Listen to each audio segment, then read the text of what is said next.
partidos, eu ia te perguntar isso. Você começa no PT, numa época que todo mundo queria, eu lembro, lá em São Gonçalo, em todos os lugares que mais era fulano do PT. Se atrelar ao PT era maravilhoso, dava voto e tal. Foi o que aconteceu com o PSL agora. Foi a onda com o PT em 2000 com o Bolsonaro, né? Se atrelar ao Bolsonaro, sim. dava voto. E aí você disputa uma eleição majoritária, executiva, né? Pro cargo executivo. Né, já em outro partido, mas com uma candidata do PT, no PT em um outro momento, né?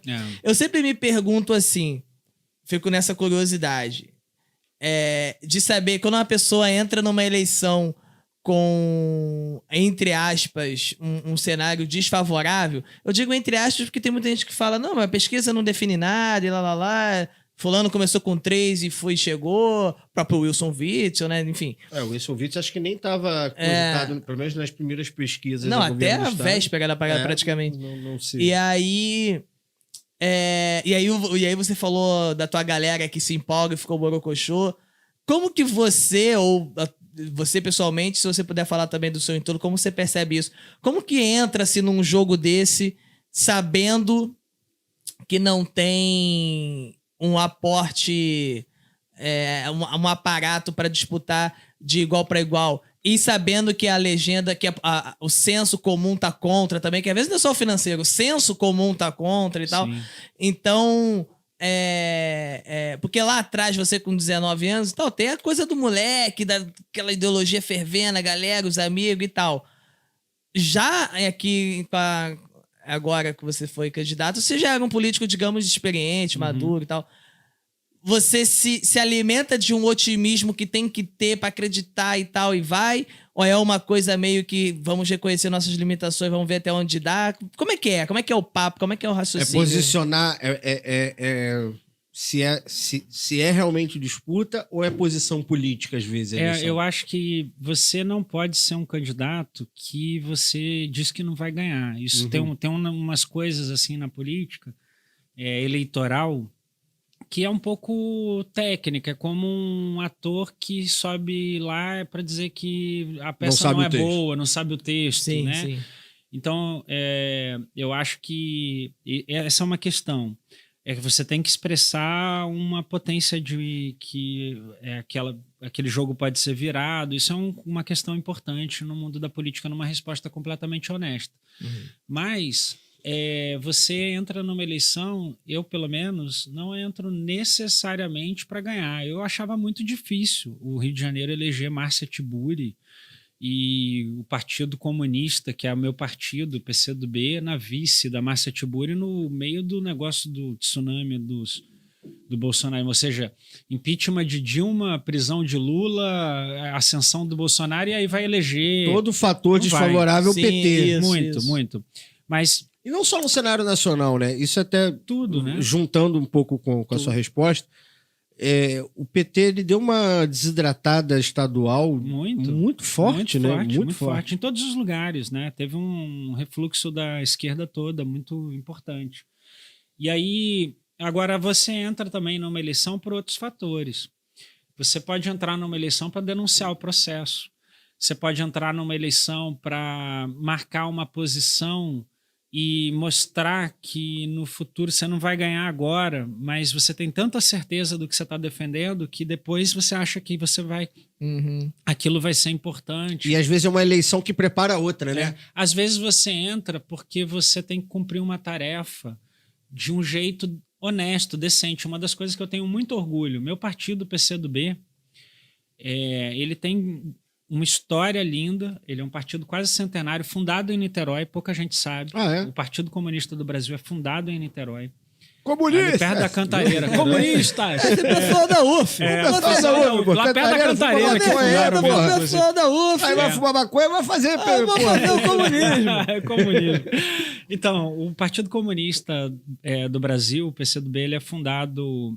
o Partido Comunista, né, é fundado no Brasil em Niterói, em 1922, um ano histórico, um ano que tem a Semana de Arte Moderna, um ano incrível do cenário cultural. Completa 100 anos ano que vem. É incrível, completa 100 anos ano que vem. E o Partido Comunista, ele teve figuras maravilhosas, assim. Entre os comunistas brasileiros, você tem Portinari, você tem Pagu, a gente estava até falando isso antes, né? A gente tem Jorge Amado, a gente tem Oscar Niemeyer. E uma galera não sabia nem que Portinari era brasileiro. Pois é, a galera...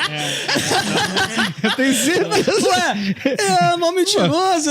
Portinari não é Cara, é francês? italiano, pô. Então, tem uns nomes, assim, do comunismo brasileiro que são os nomes incríveis da arte, da cultura, né? Da intelectualidade brasileira. Foi bom.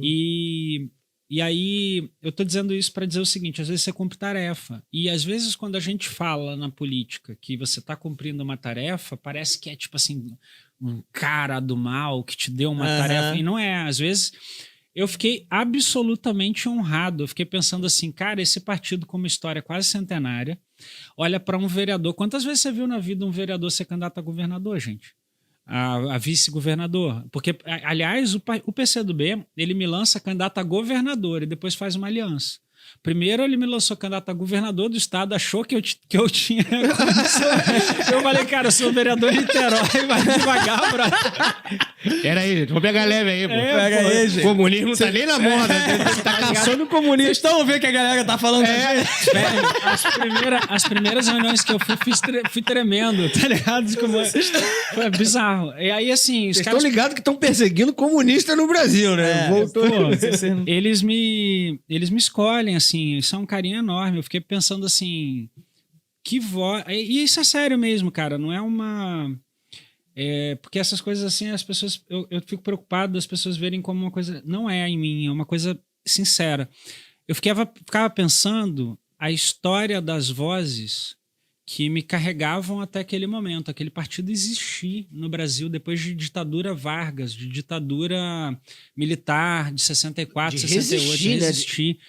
Pô, Chacina da Lapa, meu partido foi exterminado. Toda a direção dele invadiram a reunião do Comitê Central do partido e mataram todo mundo.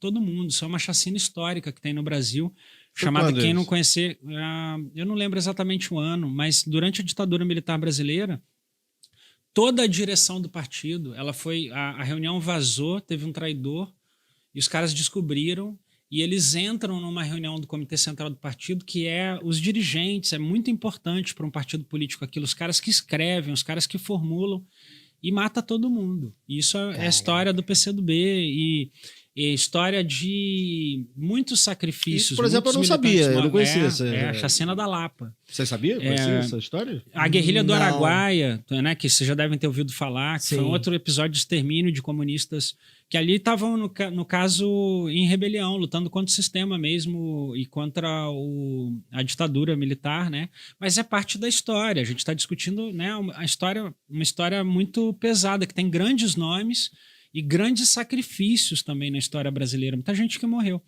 E eu ficava pensando assim, cara, que orgulho, que coisa incrível esses caras me escolherem, assim, que peso tarefa, a bandeira que você está carregando. Que peso tem E às vezes a galera trata a questão dos partidos assim. Tem alguns partidos até que são, né?